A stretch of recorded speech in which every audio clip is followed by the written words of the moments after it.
신축 상가에 들어선 재활병원이 임대료를 내지 않아 건물주가 상가 전체를 공매로 넘기기도 했습니다. 그런데 감정가 1,000억짜리 건물을 반값에 계약한 사람이 바로 임대료를 연체한 병원장이었습니다. 먼저 송명희 기자가 보도합니다. 4년 전 준공한 상가 건물. 8층짜리 건물 절반을 재활병원이 임차해 쓰고 있습니다. 보증금 30억 원에 월 임대료 1억 7천만 원. 병원 유치를 원했던 건물주는 6개월 무료 사용에 입주 지원금 21억 원 지급도 약속했습니다. 병원이 유치가 되면 다른 호실들이 임대가 잘 나가잖아요.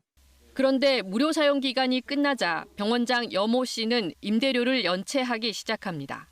경영난을 이유로 들며 병원장은 납부 각서까지 썼지만 약속은 지켜지지 않았습니다.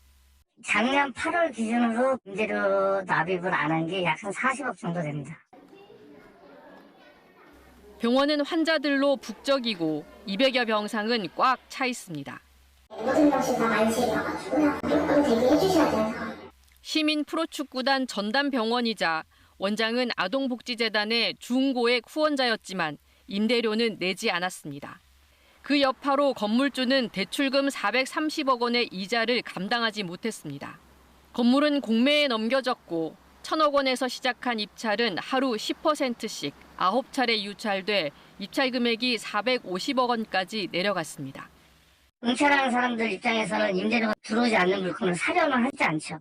결국 감정평가액의 절반도 안 되는 450억 원의 수의 계약이 이루어졌지만 계약자가 누구인지는 확인하기 어려웠습니다.